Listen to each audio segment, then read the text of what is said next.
तू last 30-40 डेजमध्ये कशी preparation केली होतीस? लास्ट 30 to 40 डेजमध्ये मी जे नोट्स आणि शॉर्ट नोट्स बनवलेले. जर कोणाला फिजिक्स स्ट्रॉंग करायचं असेल मग त्यांनी कसं प्रिपेअर केलं पाहिजे? 5 सेक्शन असतात फिजिक्समध्ये. Modern physics, mechanics, thermodynamics, electrostatics आणि वेव्स. जर मुलांनी जातात लास्ट 30-40 डेजमध्ये जर त्यांना एक शॉर्ट नोट्स प्रिपेअर करायचे असतील मग त्यांनी कसं केलं पाहिजे? नोट्स वगैरे असं लिहित नाही बसायचं, खूप जे इम्पॉर्टंट आहे तेवढंच लिहायचं आहे. आता मोस्ट ऑफ दी मुलं बोलतात की मॅथमॅटिक्स जो सब्जेक्ट आहे हा JEE लेवलचा होत चालला आहे, डिफिकल्टी लेवल तर खूपच इन्क्रीज होते.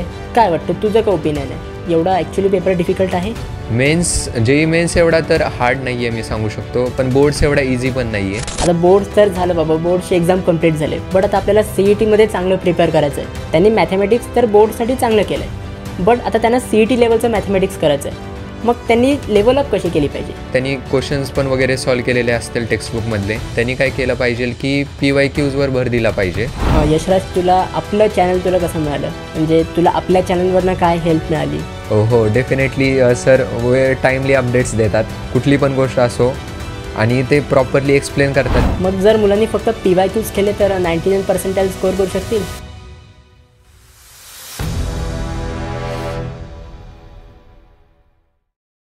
So hello everyone guys, welcome to topper stock series. ह्या सिरीजमध्ये आपण टॉपरचे इंटरव्ह्यूज घेणार आहोत आणि जाणून घेणार आहोत की त्यांनी त्यांच्या MST CETच्या एक्झाममध्ये कशी प्रिपरेशन केली, नक्की त्यांचा स्टडी प्लॅन काय होता, त्यांचा स्टडी शेड्यूल काय होतं. तर हे सगळे गोष्टी आपण जाणून घेणार आहोत, प्लस टिप्स अँड ट्रिक्ससुद्धा जाणून घेणार आहोत, ज्याच्याने तुम्हाला पण हेल्पफुल होईल तुमच्या CETच्या प्रिपरेशनमध्ये. आज आपल्यासोबत आहेत यशराज साळुंखे. यशराजनी त्याच्या CETच्या एक्झाममध्ये म्हणजे 2024च्या एक्झाममध्ये 99.61% हे स्कोअर केलेत. सो आज आपण पूर्ण त्याची जर्नी जाणून घेणार आहोत. So hi Yashraj, how are you? बरं आहे दादा. ओके. सो यशराज, तुझ्याबद्दल एक थोडं इंट्रोडक्शन दे. नक्की तुला किती पर्सेंटाईल होते, म्हणजे पहिले तुझं नाव काय, तुझं पूर्ण किती पर्सेंटाईल होते, तुझी CETची प्रिपरेशन कशी केलीस, तर तुझं एक छोटंसं इंट्रोडक्शन दे. सो हॅलो गाईज, माझं नाव आहे यशराज साळुंखे आणि मला MST CET 2024मध्ये 200पैकी अराऊंड 160 मार्क्स होते आणि मला 99.61% भेटलेली. आणि मी आता currently Veermata Jijabai technological institute मुंबईमध्ये आहे आणि BTech इन इलेक्ट्रॉनिक्स अँड टेलिकम्युनिकेशनमध्ये BTech करत आहे. सो यशराज, VJTI कॉलेजमध्ये तू आहेस. म्हणजे एक टॉप कॉलेज आहे महाराष्ट्रामधलं. मोस्ट ऑफ दी मुलांचं ह्या कॉलेजमध्ये ॲडमिशन घेण्याचं एक ड्रीम असतं. सो कसं वाटते त्या कॉलेजमध्ये ॲडमिशन घेऊन? फार असं प्राऊड मुमेंट आहे आणि सर्वच खुश आहेत, पॅरेंट्स पण, टीचर्स पण. तर चांगलं वाटते, वन ऑफ दी टॉप इन्स्टिट्यूटमध्ये ॲडमिशन भेटलं. मग तुझ्या पॅरेंट्सची रिॲक्शन काय होती जेव्हा तुला VJTI कॉलेजमध्ये ॲडमिशन मिळालं? ते पण फार खुश होते, म्हणजे एक्सपेक्टेड होतं त्यांना की भेटेलच ॲडमिशन. म्हणजे ते पण खुशच होते की कुठं ना कुठं काय चांगलं भेटलेलंच आहे. सो यशराज, तू एवढे 99.61% स्कोअर केलेस आणि त्याच्यासाठी तू प्रिपरेशन तर नक्कीच खूप जास्त केली असशील. सो मला तुझ्या प्रिपरेशनच्या स्ट्रॅटेजीबद्दल जाणून घ्यायचं आहे. फर्स्ट ऑफ ऑल मला सांग की तू CETची प्रिपरेशन कधी चालू केली होतीस? लाईक तू बोर्ड्सच्या आधीपासून तू CETचं प्रिपरेशन करत होतास की बोर्ड्सच्या नंतर तू CETचं प्रिपरेशन सिरियसली घेतलं होतंस? तर मी 11th कोचिंग वगैरे लावलेली. तर त्यावेळेस मी फक्त JEE मेन्स वर फोकस ठेवून कोचिंग वगैरे करत होतो. ज्यावेळेस बोर्ड्सचा टाईम आला त्यावेळेस मी ठरवले की मी CET पण देईल आणि त्यावेळेस मी CETचे काही क्वेश्चन्स बघितलेले. तर मला हे समजलं की मोस्टली टेक्स्टबुक ओरिएंटेड क्वेश्चन्स असतात वगैरे. तर मी त्यावेळेस ठरवले की बोर्ड्सचा म्हणजे चांगला अभ्यास करून घ्यायचा, टेक्स्टबुक वगैरे चांगले वाचून वगैरे घ्यायचे, सर्व क्वेश्चन्स सॉल्व करायचे. तर म्हणजे त्यावेळेस मी जरा स्टार्ट केलेलं CETमध्ये. ओके, म्हणजे तू बोर्ड्सच्या आधी तू JEEची प्रिपरेशन करत होतास. सो तू JEEची पण एक्झाम दिली होतीस? हो, JEEची पण मी. मग त्याच्यामध्ये किती स्कोअर होता? JEE मेन 2024 फर्स्ट अटेम्प्टमध्ये 98.19% होते मला. ओके, आणि second attempt? Second attempt around 97. Okay, मग तू आता एवढी प्रिपरेशन केली आहेस, JEEमध्ये पण तुला एवढे चांगले पर्सेंटाईल मिळालेत, तर नक्की तुझा स्टडी शेड्यूल काय होता? नक्की तू कसा अभ्यास केलास, किती तास तू अभ्यास करायचास, स्पेशली लास्ट 30-40 डेजमध्ये? कारण की आपले जे व्ह्युअर्स आहेत हे मोस्टली CETचे प्रिपरेशन करतात. सगळेच मुलं JEE देत नाही आहेत, काय CETचे प्रिपरेशन करतात. मग तू त्या हिशोबाने सांग की तू लास्ट 30-40 डेजमध्ये कशी प्रिपरेशन केली होतीस? तर लास्ट 30 to 40 डेजमध्ये मी जे नोट्स आणि म्हणजे काय म्हणू शकतो आपण शॉर्ट नोट्स बनवलेले आणि तेच मी रिवाईज करायचो आणि मॉक टेस्ट द्यायला सुरू केलेली लास्ट 30 to 40 डेजमध्ये. आणि जे थिअरीचा पार्ट आहे ते मी रोज असं कवर करून घ्यायचो. ओके. सो तू ऑफलाईन कोचिंग जॉईन केली होतीस की ऑनलाईन?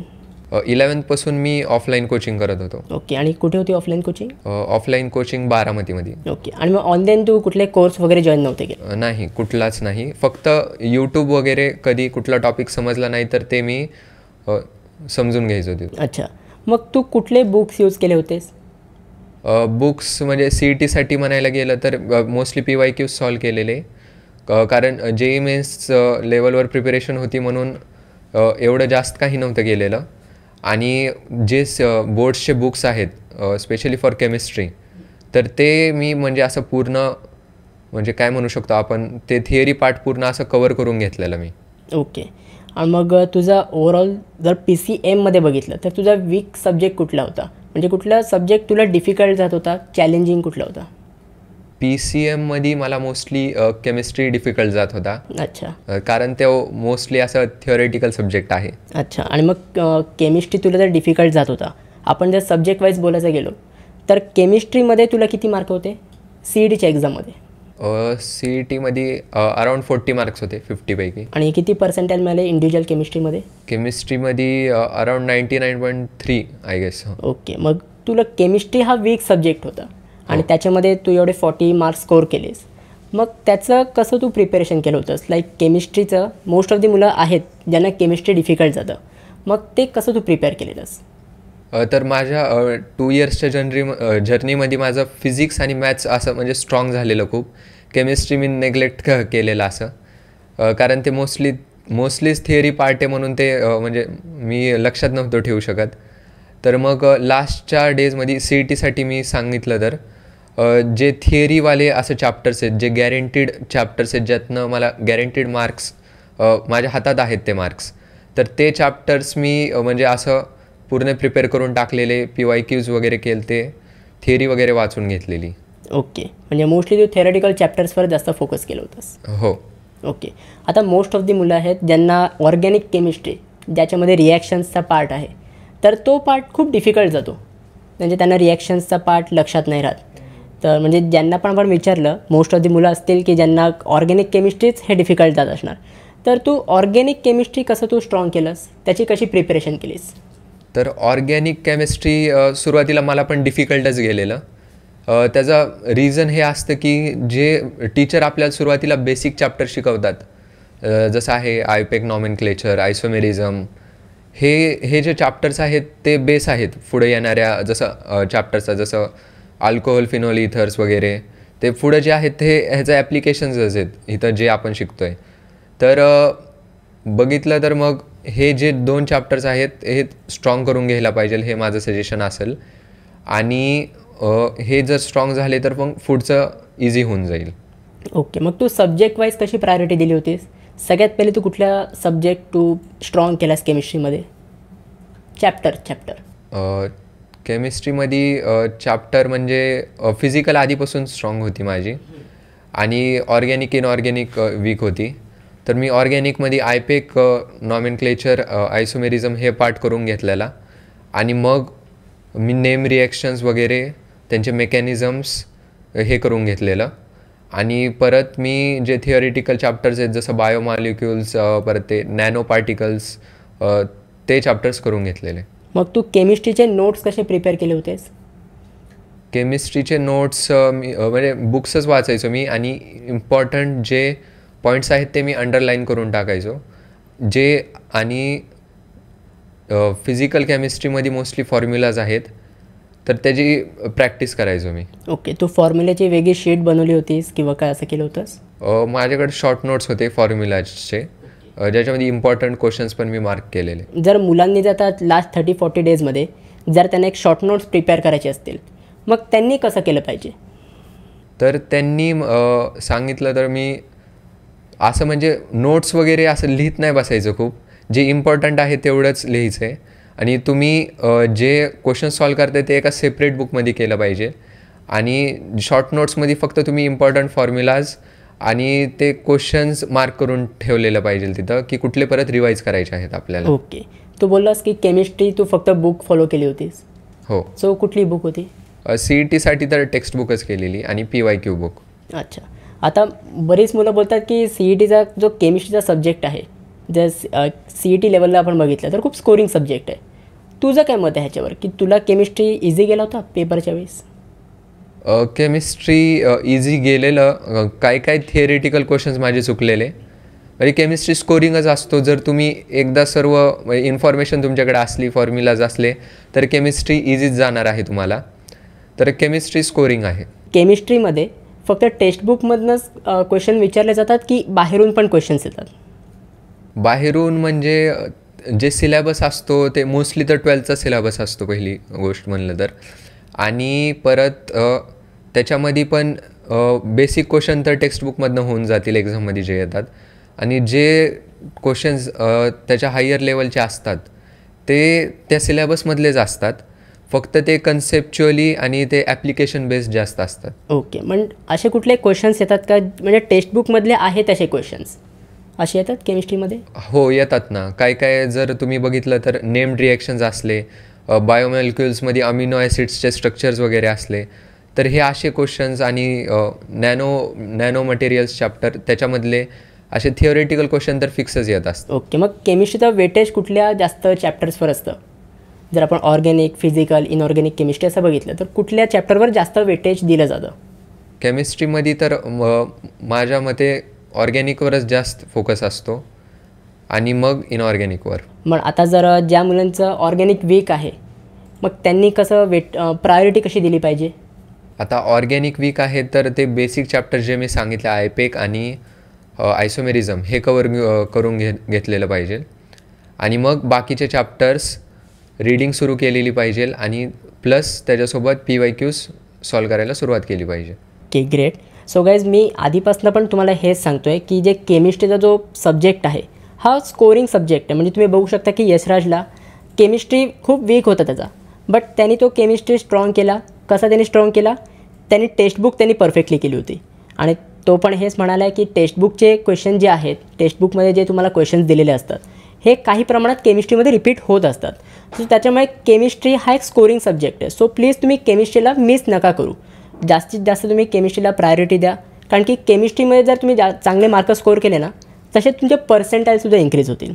सो यशराज, मला सांग की फिजिक्स, आपण आता फिजिक्सवर बोलूया, की फिजिक्स हा एक मोस्ट ऑफ दी मुलांना डिफिकल्ट सब्जेक्ट जातो. म्हणजे काही मुलांना जमत नाही फिजिक्सचे न्यूमरिकल्स, किंवा म्हणजे मोस्ट ऑफ दी मुलांना CETच्या एक्झाममध्ये गेल्यानंतर फिजिक्सच्या सब्जेक्टला ऑप्शनला ठेवून देतात. एंड मुवमेंटला फक्त केमिस्ट्री आणि मॅथमॅटिक्स प्रिपेअर करतात, फिजिक्स बाजूला ठेवतात.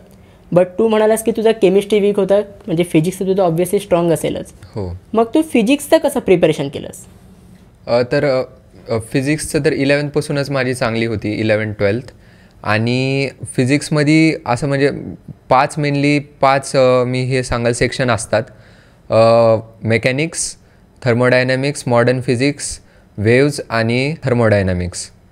तर हे 5पैकी ना मॉडर्न फिजिक्स सर्वात जास्त स्कोरिंग असतो. त्याच्यानंतर थर्मोडायनॅमिक्स आपण म्हणू शकतो, कारण त्याच्यातले काही चॅप्टर्स केमिस्ट्रीमध्ये पण रिपीट होतात, कॉन्सेप्ट्स वगैरे. आणि मॉडर्न फिजिक्स आणि केमिस्ट्रीमधलं ॲटॉमिक स्ट्रक्चर, हे दोन्ही जवळपास सेमच आहे. तर मग जे चॅप्टर्समधनं जास्त क्वेश्चन्स येतात, जिथनं मी जास्त मार्क स्कोर करू शकतो, ते मी स्ट्रॉंग करून घेतलेलं आहे आधी. मग आता लास्ट 30-40 डेजमध्ये जर कोणाला फिजिक्स स्ट्रॉंग करायचं असेल, मग त्यांनी कसं प्रिपेअर केलं पाहिजे? जसं मी सांगितलं, 5 सेक्शन असतात फिजिक्समध्ये. Modern physics, mechanics, thermodynamics, electrostatics आणि वेव्ज, हे 5 पार्ट्स असतात मोस्टली. तर ह्याच्यामध्ये जो मॉडर्न फिजिक्सचा पार्ट असतो तो सर्वात इझी असतो माझ्या मते, कारण तो केमिस्ट्रीमध्ये चॅप्टर येतो ॲटॉमिक स्ट्रक्चर, तो तर मॉडर्न फिजिक्स आणि ॲटॉमिक स्ट्रक्चर जवळपास सेम आहे, कंटेंट तर सेमच आहे. म्हणून ते इथं तुम्ही जर ते नीट प्रिपेअर करून घेतलं तर केमिस्ट्रीमध्ये पण तुम्हाला मार्क्स भेटणार आहेत. तसंच थर्मोडायनॅमिक्सचा पार्ट असतो फिजिक्समध्ये, तो केमिस्ट्रीमध्ये पण ऑलमोस्ट सेम आहे, फक्त वर्क डनची साईन वगैरे चेंज होऊन जाते. तर म्हणजे इथं थर्मोडायनॅमिक्स स्ट्रॉंग झालं तर केमिस्ट्रीचं पण थर्मोडायनॅमिक्स इझी होऊन जाईल, तिथं पण मार्क्स भेटणार तुम्हाला. तर मग असं जे हे 2 झाले, तर हे त्यांनी स्ट्रॉंग करून घेतलेलं पाहिजे एका मुलाचं वीक असेल तर. आणि परत जाऊन त्यांनी मग इलेक्ट्रोस्टॅटिक्सचा पार्ट केला पाहिजे. म्हणजे हे 3 मी सांगतोय जिथनं मोस्टली क्वेश्चन्स मोर दॅन 50% होऊन जाईल त्याचं. ओके, म्हणजे तुला जे चॅप्टर सांगितले, जी तू प्रायोरिटी सांगितली, त्या प्रायोरिटीच्या अकॉर्डिंग जर मुलांनी अभ्यास केला तर मोर दॅन 50% त्यांचा अभ्यास कंप्लीट होईल फिजिक्सचा. हो. Okay, great. आता बरीच मुलं बोलतात की जो फिजिक्सचा जो सब्जेक्ट आहे हा जेई लेवलचा तर होत चालला आहे. म्हणजे जेईचे प्रश्न आता फिजिक्समध्ये येत आहेत, फिजिक्स खूप डिफिकल्ट वाटतो आहे. मग त्याच्यावर तुझं काय ओपिनियन आहे? आता जवळपास आपण बघितलं तर जेई मेन्सची फिजिक्सची लेवल आणि CETची लेवल ते सेमच झाली.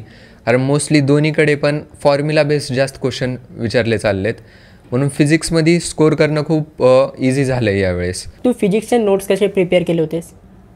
फिजिक्समध्ये मोस्टली फॉर्म्युलाज आहेत आणि इम्पॉर्टंट पॉईंट्स ॲप्लिकेशन्स वगैरे आहेत. तर तेच तसं मी केमिस्ट्रीमध्ये जसं केलं तर तसं शॉर्ट नोट्स मी बनवलेले त्याच्यासाठी. अच्छा, सो फिजिक्सबद्दल आपण बोललो. आता आपण जाणून घेऊया मॅथमॅटिक्सबद्दल. सो यशराज, मॅथमॅटिक्स हा one of the high weightage chapter आहे आपल्या CETमध्ये. 100 मार्क्सचा पेपर असतो. मग तू मॅथमॅटिक्सला कसं प्रिपेअर केलं होतंस? आता मी मेन्स लेवलवर प्रिपरेशन झालेली मॅथमॅटिक्सची, पण तिथं काय 25 क्वेश्चन्स करायचे असतात, पण CETमध्ये 50 क्वेश्चन्स करायचे असतात. मग आणि टाईम कमी आहे इथं मॅथमॅटिक्ससाठी आणि वेटेज जास्त आहे. मग इथं टाईम मॅनेजमेंट इफेक्टिव्ह पाहिजे जर पूर्ण क्वेश्चन्स करायचे आहेत तर. तर मॅथमॅटिक्समध्ये म्हणजे मी सुरुवातीला बेसिक जे आहे, सुरुवातीला आपण 11th शिकतो basic chapters, trigonometry, logarithm, quadratic equation वगैरे. हे जे बेस आहे ते माझा स्ट्रॉंग होता. आणि म्हणजे आणि जे कॅल्क्युलसमध्ये सुरुवातीला फंक्शन शिकतो आपण, तर हे कॅल्क्युलसचा बेस आहे. तर फंक्शन्स माझा खूप स्ट्रॉंग करून घेतलेला मी. अच्छा, मग तू 11चे चॅप्टर्स पण प्रिपेअर केले होतेस? मोस्टली 12चेच केले, म्हणजे 11चे पण होते माझे प्रिपेअर. अच्छा, पण म्हणजे मोस्टली तू वेटेज कशाला दिलं होतंस? 11च्या चॅप्टरला दिलं होतंस की 12च्या चॅप्टरला? 12च्या चॅप्टरला मोस्टली वेटेज दिलं होतं मी. ओके. आता मोस्ट ऑफ दी मुलं बोलतात की मॅथमॅटिक्स जो सब्जेक्ट आहे हा जेई लेवलचा होत चालला आहे. क्वेश्चन JEE लेवलचे येत आहेत. डिफिकल्टी लेवल तर खूपच इन्क्रीज होते. टाईम मॅनेज होत नाही पेपर सॉल्विंगच्या वेळेस. पेपर खूप लेंदी येतो असे बोलतात. तर काय वाटतं, तुझं काय ओपिनियन आहे? एवढा ॲक्च्युली पेपर डिफिकल्ट आहे? डिफिकल्ट आहे म्हणजे टाईम मॅनेजमेंट यायला पाहिजे. जेई मेन्स एवढा तर हार्ड नाही आहे मी सांगू शकतो, पण बोर्ड्स एवढा इझी पण नाही आहे. ओके, म्हणजे दोन्हीच्या मध्ये आहे असं सांगू शकतो मी. तर डिफिकल्ट तर नाही आहे, फक्त टाईम मॅनेजमेंटचा इश्यू आहे. ओके. मग आता ज्या मुलांनी बोर्ड्सची प्रिपरेशन केली आहे, ज्या मुलांचं म्हणजे आता एक्झाम कंप्लीट झालेत बोर्ड्सचे, त्यांनी मॅथमॅटिक्स तर बोर्डसाठी चांगलं केलं आहे. बट आता त्यांना CET लेवलचं मॅथमॅटिक्स करायचं आहे. मग त्यांनी लेवलअप कशी केली पाहिजे? म्हणजे क्वेश्चन्स कुठून त्यांनी प्रॅक्टिस केले पाहिजे आणि कसं ओव्हरऑल प्रिपरेशन केले पाहिजे फॉर मॅथमॅटिक्स? आता एखाद्या मुलाने बोर्डसाठी प्रिपरेशन केलेत म्हणजे त्याची बोर्ड लेवलची तर तयारी झालेली आहे आणि त्यांनी क्वेश्चन्स पण वगैरे सॉल्व केलेले असतील टेक्स्टबुकमधले. तर मग आता त्यांनी काय केलं पाहिजे की PYQजवर भर दिला पाहिजे आणि जे चुका होतात क्वेश्चन सॉल्विंगमध्ये, की ते फॉर्म्युला आठवला नाही, की चुकीचं म्हणजे काहीतरी कॅल्क्युलेशन एरर झाला, तर हे नीट करून घ्यायला पाहिजे त्यांनी. आणि म्हणजे हेच की रिवाईज त्याचं म्हणजे पूर्ण चांगलं पाहिजे रिव्हिजन. मग मॅथ्समध्ये कुठल्या मोस्टली टाईपचे क्वेश्चन्स येतात, म्हणजे कसे क्वेश्चन विचारले जातात? कारण की ना मॅथमॅटिक्स जर आपण पेपर ॲनालाइज केला तर क्वेश्चनचे आन्सर मुलांना येत असतात, बट असे घुमून फिरून विचारले जातात, ज्याच्याने मुलं पण कन्फ्यूज होतात की यार हे क्वेश्चनचा आन्सर कसं आपल्याला सॉल्व करायचं आहे. मग तू ते कसं टॅकल केलं होतंस? मी असं सांगेल की फक्त फॉर्म्युला असं मगअप केल्याने नाही चालणार. ते आता तुम्हाला हे पण शिकावं लागेल की 1-2 फॉर्म्युलाजला तुम्ही असं मर्ज कसं करणार, ह्यांनी एका कन्सेप्टला दुसऱ्या कन्सेप्टने रिलेट कसं करणार. आणि मोस्टली 4 ऑप्शन असतात एक्झाममध्ये आणि त्याच्यामध्ये आपल्याला ऑप्शन एलिमिनेशन पण यायला पाहिजे की कसं आपण ऑप्शन एलिमिनेट करू शकतो. मग मॅथमॅटिक्समध्ये असे क्वेश्चन येतात की जिथं समजत नाही आहे की काय करायचं, तर त्याच्यामध्ये तुम्ही एखाद्या वेळेस ऑप्शन्सचा यूज करू शकता आणि एखाद्या वेळेस तुम्हाला ते येतच नसेल क्वेश्चन तर तुम्ही ते स्किप करू शकता. Okay great. सो मला सांग की आता म्हणजे बऱ्याच मुलांना कॅल्क्युलसचा जो पार्ट आहे तो खूप डिफिकल्ट जातो. म्हणजे काही मुलांना बोर्ड्समध्ये पण कॅल्क्युलसचा पार्ट जमला नाही आहे. आता CET लेवल, आता बोर्ड्स तर झालं बाबा, बोर्डचे एक्झाम कंप्लीट झाले, बट आता आपल्याला CETमध्ये चांगलं प्रिपेअर करायचं आहे, मला हे करूनच दाखवायचं, मला कॅल्क्युलसचा पार्ट मला बेस्ट करायचाच आहे. मग त्या मुलांनी कॅल्क्युलसच्या पार्टला कसं ओव्हरकम केलं पाहिजे, कसं त्यांनी टॅकल केलं पाहिजे? तर कॅल्क्युलसचा जो बेस आहे तो तर आहे फंक्शन्स. तुम्ही फंक्शन्स चॅप्टर एकदा स्ट्रॉंग करून घेतला तर पुढचं कॅल्क्युलस एकदम इझी जाईल. पुढं फंक्शन झाल्यावर काय येतं, लिमिट्स येतं, डिफरन्शिएशन येतं, इंटिग्रेशन येतं, डिफरन्शियल इक्वेशन येतात. तर एकदा फंक्शन स्ट्रॉंग झालं तर हे मी सांगू शकतो केक वॉक आहे.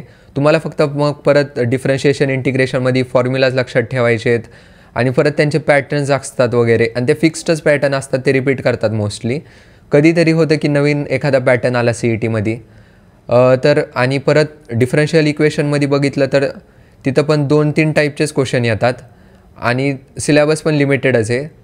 तर मग एकदा फंक्शन झालं तर पुढचं इझी होऊन जातं. ओके. मग आता जर आपण ओव्हरऑल बघितलं for physics, chemistry and mathematics, तर PYQs रिपीट होतात का? म्हणजे जर एका मुलाने फक्त PYQची जर प्रॅक्टिस केली तर तो मुलगा चांगले मार्क स्कोअर करू शकेल? PYQs डेफिनेटली रिपीट होतात. प्रत्येक एक्झाममध्ये PYQs रिपीट होतात, JEE ॲडव्हान्स सोडलं तर. मग त्याच्यामध्ये काय करू शकता की PYQ सॉल्व करताना तुम्हाला एखादा PYQ नाही आला तर तुम्ही त्याचं सोल्युशन बघणार. त्याच्यामध्ये तुम्हाला कळलं की हा फॉर्म्युला यूज होतो आहे, हा कन्सेप्ट यूज होती, हे थिअरी यूज झाली, हा रिएक्शन, हे नेम्ड रिएक्शन इथं विचारलेलं. तर मग तुम्ही तिथं काय करू शकता की ते त्याच वेळेस तुम्हाला लक्षात राहिला पाहिजे की हे यूज झालं आहे, आणि पुढच्या वेळेस सिमिलर टाईप क्वेश्चन तुम्हाला पुढं सॉल्व करताना दिसला पुढच्या शिफ्टमध्ये, तो तुम्ही PYQ बुक करत असाल तर पुढच्या शिफ्टमध्ये पण एखाद्या वेळेस तो रिपीट होईल, तर त्यावेळेस तो क्वेश्चन चुकला नाही पाहिजे, म्हणजे मिस्टेक्स रिपीट नाही व्हायला पाहिजे, ते त्याच वेळेस क्लिअर होऊन जायला पाहिजे. मग जर मुलांनी फक्त PYQs केले तर 99% स्कोअर करू शकतील? नाही, मी असं सांगू नाही शकत की 99% येऊन जातील, ते शिफ्टवर पण जरा डिपेंड करतं. आणि मी हे सांगेल की जर असं फॉलो केलं मी जसं मगाशी सांगितलं तर डेफिनेटली अबोव 95 तर येऊनच जातील त्याला. Okay great. सो म्हणजे PYQs तर रिपीट होतात? हो मग डेफिनेटली. तू PYQची कुठली बुक सजेस्ट करशील मुलांना की PYQची ही बुक फॉलो करा? PYQसाठी मी मार्क्स ॲप फॉलो केलेला. मार्क्स ॲपमध्ये बेसिकली वेगवेगळ्या कॉम्पिटेटिव्ह एक्झाम्सचे क्वेश्चन्स वगैरे आहेत. ते क्वेश्चन्स तुम्ही MCQ फॉर्मॅटमध्ये अटेम्प्ट करू शकता आणि ते टेस्टच्या फॉर्ममध्ये पण तुम्ही देऊ शकता, आणि तिथे सर्व क्वेश्चन्स अवेलेबल असतात सर्व शिफ्टचे. तर मग मी तिथनंच CETचे क्वेश्चन्स PYQs ते प्रॅक्टिस करून घेतलेले. ओके. मार्क्स ॲप तो फॉलो केला होतास, मग हे फ्रीमध्ये होतं की पेडमध्ये होतं? फ्री व्हर्जन आहे हा. त्याच्यामध्ये सोल्युशन्स वगैरे पण प्रोव्हाइड केलेले आहेत की फक्त क्वेश्चन्स? हो, डिटेल्ड सोल्युशन आहेत त्याच्यामध्ये. डिटेल्ड सोल्युशन पण आहेत. Okay great. मग आता हे तू पूर्ण तुझी प्रिपरेशनची स्ट्रॅटेजी सांगितली. आता आपण सब्जेक्ट वाईज प्रिपरेशनची स्ट्रॅटेजी आपण डिस्कस केली. आता आपण बोलूया की रिव्हिजन जो मेन पार्ट आहे, की प्रिपरेशन केल्यानंतर जो आपल्याला रिव्हिजनचा पार्ट करावा लागतो, तू कशी रिव्हिजन केली होतीस? तर मी रिव्हिजन करताना जे मी शॉर्ट नोट्स बनवलेले, जे फॉर्म्युला शीट्स बनवलेली, ते मी रोज रिवाईज करायचो. ते रिवाईज झाल्यावर मी मॉक टेस्ट द्यायचो, परत ते मॉक टेस्ट मी ॲनालाइज करायचो.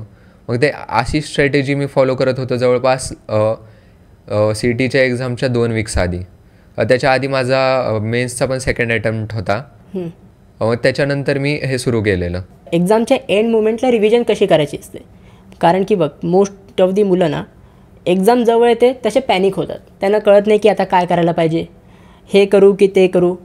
क्वांटिटीमध्ये जास्त फोकस करतात रॅदर दॅन क्वालिटी. म्हणजे जे झाले ते बाजूला ठेवतात, बट आता नाही झाले ते आपण कवर करायला लागतात मोस्टली लास्ट मोमेंटमध्ये. मग तू लास्ट मोमेंटमध्ये तू रिव्हिजन कसं केलं होतंस? तू पूर्ण तुला अँक्सायटी पण झाली असणार की आता माझं हे प्रिपेअर झालं आहे की नाही, यार मला हे जमेल की नाही. मग तू हे ओव्हरऑल कसं तू मॅनेज केलंस? आता मी सांगेल, समजा लास्टचा 1 वीक राहिलेला आहे, तर आता 1 वीकमध्ये कमीत कमी मॉक टेस्ट द्या आणि जास्त भर रिव्हिजनवर द्या. कुठले थिअरीचे टॉपिक्स असले केमिस्ट्रीमध्ये थिअरीचे टॉपिक्स आहेत, मग त्याचे रोज रिव्हिजन करा. कारण ते परत असं होऊ शकते की एक्झाममध्ये लक्षात नाही राहणार.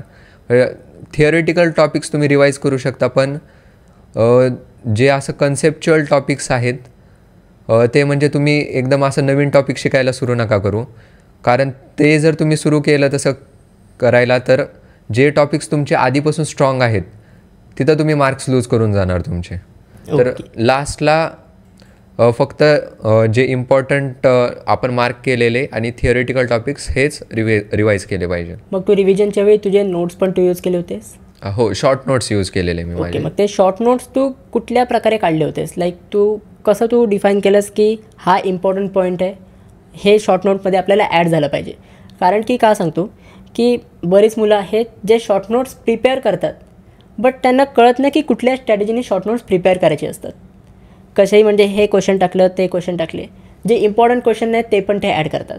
मग ते शॉर्ट नोट्स ॲक्च्युली कसे प्रिपेअर करावे लागतात ज्याच्याने आपल्याला लास्ट मोमेंटला पण हेल्प होईल? तर शॉर्ट नोट्स प्रिपेअर करताना आता तुम्ही शॉर्ट नोट्स प्रिपेअर करताय, मग त्याच्यात तुम्ही फॉर्म्युलाज वगैरे लिहायला पाहिजे. आणि जे सॉल्विंगचा पार्ट करताय ते तुम्ही एका सेपरेट बुकमध्ये सॉल्व करत जावा. असं प्रॉपरली सॉल्व नका करू, फक्त सॉल्व करून जावा. फक्त तुम्हाला कळायला पाहिजे हा क्वेश्चन इथं सॉल्व केलेला मी, आणि त्या क्वेश्चन परत तुम्ही ते शॉर्ट नोट्समध्ये लिहू शकतो की हा क्वेश्चन इम्पॉर्टंट आहे. आता हा डिसाईड कसं करायचं की कुठलं इम्पॉर्टंट क्वेश्चन आहे? तर असं जे क्वेश्चनचा पॅटर्न रिपीट झाला आहे असं रिपीट नका करू.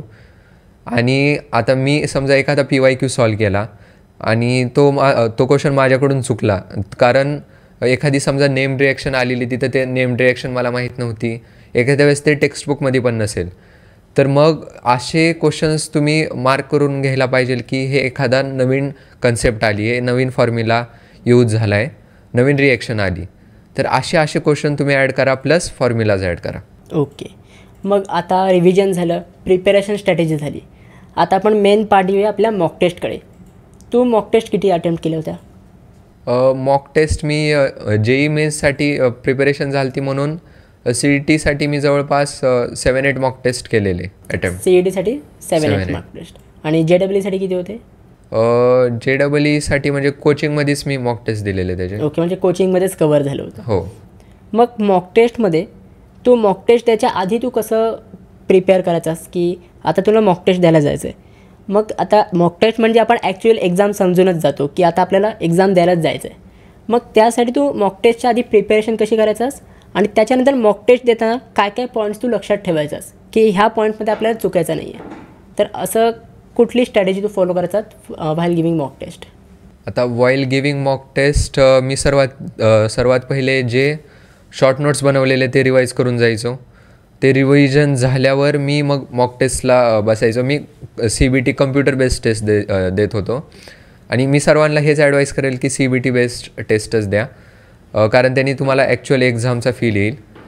आणि मग सुरुवातीला मी मॅथ्स अटेम्प्ट करायचो, कारण मॅथ्स स्कोरिंग आहे, तर मॅथ्स अटेम्प्ट करायचो. आणि टाईम असं जर एखाद्या क्वेश्चनला जास्त जात असेल तर ते क्वेश्चन सोडून द्यायचा, असं स्ट्रॅटेजी होती माझी. ओके. सो आता मॉक टेस्ट तू एवढे मॉक टेस्ट दिलेस, 6-7 मॉक टेस्ट दिले, की 7-8 मॉक टेस्ट तू दिले होतेस. मग मॉक टेस्टमध्ये तुझा स्कोअर किती होता? मॉक टेस्टमध्ये माझा स्कोअर अराउंड 200पैकी 140 ते 160मध्ये यायचा. मग तुला मॉक टेस्टने किती हेल्प केली? मॉक टेस्ट दिल्यामुळं मी सांगू शकतो की माझे डेफिनेटली 15 ते 20 मार्क वाढलेच असतील. मार्क्स कमी नाही होणार मॉक टेस्ट दिल्याने, प्रॅक्टिस वाढणार, एक्झामचा फील येणार. तर मॉक टेस्ट खूप इम्पॉर्टंट आहेत. एक्झामच्या 3-4 आठवड्यापैकी मॉक टेस्ट द्यायला सुरू केली पाहिजे असं मी सांगेल. आणि जवळपास मी तर मेन्सची प्रिपरेशन केली होती, पण जे फक्त CETचे ॲस्पिरंट्स आहेत मी त्यांना सांगेल की जवळपास तुम्ही 20 to 30 मॉक टेस्ट दिलेच पाहिजे, आणि ते पर डे दिले पाहिजे एक्झामच्या जवळपास 3 to 4 वीक्स आधी. मग तू मॉक टेस्ट दिल्यानंतर ते पूर्ण मॉक टेस्टला ॲनालाइज कसं करायचंस? म्हणजे आता मॉक टेस्ट तू दिलीस, त्याच्यानंतर तुला पूर्ण तुझं त्याच्यावर डॅशबोर्ड मिळत असेल की कुठला क्वेश्चन तुझा चुकला, कुठला क्वेश्चन तुझा बरोबर आला. मग तू तुझ्या मॉक टेस्टच्या रिझल्टला कसा ॲनालाइज केलं आहे? आता मॉक टेस्ट दिली, मार्क्स आले. मग मी बघितलं की कुठल्या क्वेश्चन माझे चुकलेले आहेत आणि तो क्वेश्चन का चुकला हा विचार करायचा आहे की तो फॉर्म्युला नाही आला म्हणून चुकला, का कन्सेप्ट क्लिअर नव्हती, का थिअरी माहीत नव्हती, इन्फॉर्मेशन माहीत नव्हती, ते का मिसक्लिक झालं वगैरे, सिली मिस्टेक झाले. तर हे ॲनालाइज करायचो मी आणि हे असं मी ध्यान ठेवायचो की पुढच्या वेळेस हे मिस्टेक रिपीट नाही झाली पाहिजे माझी. बरोबर. मग तू टाईम मॅनेजमेंट कसं केलं होतंस? आता मॉक टेस्ट झाली, पूर्ण आपण रिव्हिजनची स्ट्रॅटेजी समजून झाली, आता मेन पार्ट आहे एक्झामचा. आता एक्झाममध्ये काय माहिती आहे का, बऱ्याच मुलांचे टाईम त्यांना कमी पडतो. एक्झाममध्ये जो आपल्याला टाईम प्रोव्हाइड केला असतो त्याच्यामध्ये टाईम कमी पडतो. आणि सगळ्यात तुला हे पण माहिती असेल की फिजिक्स आणि केमिस्ट्रीमध्ये तुला कमी टाईम असतो आणि मॅथमॅटिक्समध्ये तुला कमी टाईम असतो, म्हणजे डिवाईड करून आपल्याला दिलेलं असतं. मग ह्याच्यामध्ये तू टाईम मॅनेजमेंट कसं केलं होतंस? तर म्हणजे आता एखादा जो तुमचा स्ट्रॉंग टॉपिक आहे त्याचा क्वेश्चन दिसला तर तुम्ही ते लगेच अटेम्प्ट केला पाहिजे. पुढं सेकंड क्वेश्चन आला, तो तुम्हाला येत नसेल तर तुम्ही त्याला सेकंड राऊंडसाठी सोडून द्या. आणि जे टॉपिक्स येत आहेत त्याचे क्वेश्चन फक्त अटेम्प्ट करत जावा तुम्ही. जे नाही आहेत ते सोडून द्या, कारण CETमध्ये नेगेटिव्ह मार्किंग नाही आहे, म्हणून सर्व क्वेश्चन तर अटेम्प्ट करायचेच आहेत. मग ते जे क्वेश्चन तुम्हाला येत नाही आहेत ते तुम्ही सेकंड राऊंडमध्ये करू शकता. फर्स्ट राऊंडमध्ये जेवढे येत आहेत क्वेश्चन तेवढे तुम्ही अटेम्प्ट करून घ्या. सो यशराज, तू आता VJTI कॉलेजमध्ये आहेस. मला कॉलेजबद्दल एक रिव्ह्यू दे, कारण की बऱ्याच मुलांचं ड्रीम कॉलेज आहे. आता VJTI तर माहीतच आहे, महाराष्ट्राचं one of the top institutes आहेत. तर VJTI कॉलेजमध्ये मी सांगेल की फक्त असा अभ्यासच होतो असं नाही आहे, स्टडीवर फोकस नाही करत, एक्स्ट्रा करिक्युलर ॲक्टिव्हिटीज पण होतात, वेगवेगळे इथं कमिटीज पण आहेत आणि ते कमिटीसुद्धा स्टुडंटच असं लीड करतात. स्टुडंट्सला मॅनेजमेंट आणि एंटरप्रेनरशिपचा एक्सपिरियन्स होऊन जातो. तेच असं स्पॉन्सर्स वगैरे आणतात कमिटीजसाठी.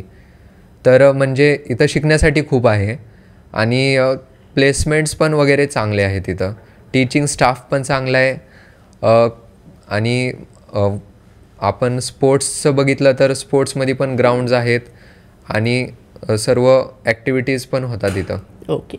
मग आता ज्या पण मुलांचं ड्रीम कॉलेज आहे की मला यशराजसोबत VJTI कॉलेजमध्ये शिकायचं आहे, मग तू त्या मुलांना काय सजेस्ट करशील की तुम्ही म्हणजे मुलं तुझ्या कॉलेजमध्ये, तुझ्या ब्रांचमध्ये कसे ॲडमिशन घेऊ शकतात, त्यांना काय काय करावं लागेल?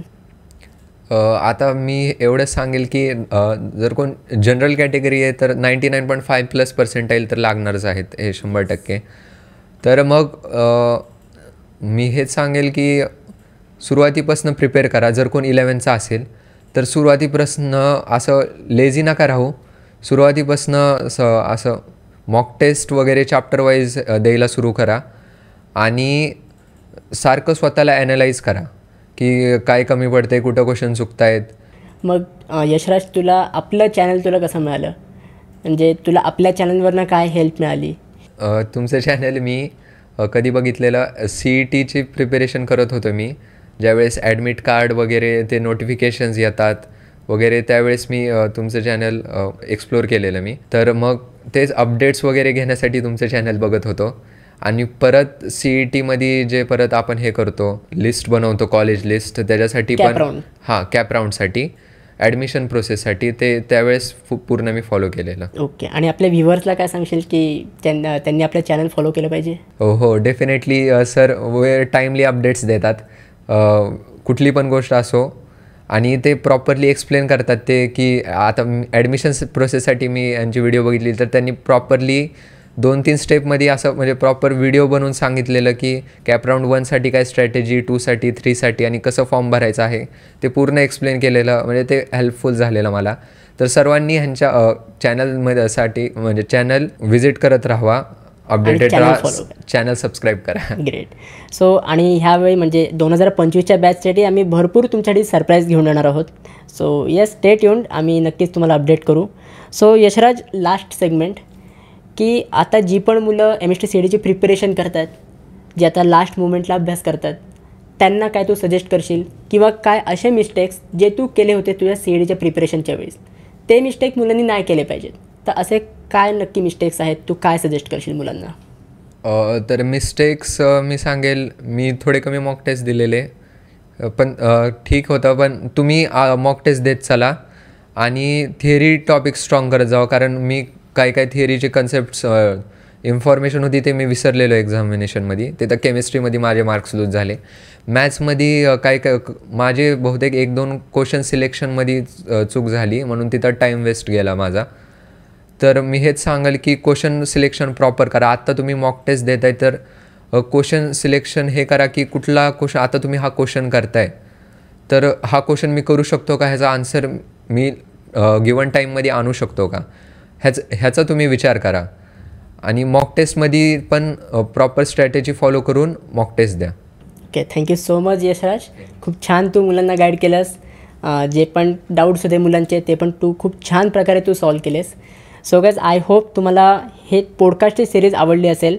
जी आपण टॉपर टॉक सिरीज ही स्टार्ट केलेली आहे, त्याचा हा एपिसोड पहिलाच आहे आणि मला खात्री आहे की ही तुम्हाला पूर्ण इंटरव्ह्यू सिरीज आवडली असेल.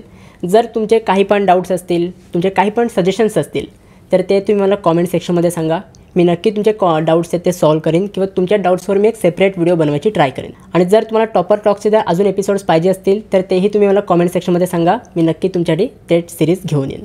सो गाईज, आय होप तुम्हाला ही व्हिडिओ आवडली असेल. That's it for this video. कशी वाटली तुम्हाला ही व्हिडिओ? आवडली असेल तर नक्की लाईक करा, शेअर करा, सबस्क्राईब करा. भेटूया आपण पुढच्या व्हिडिओमध्ये. तोपर्यंत बाय बाय, सी या and have a good day.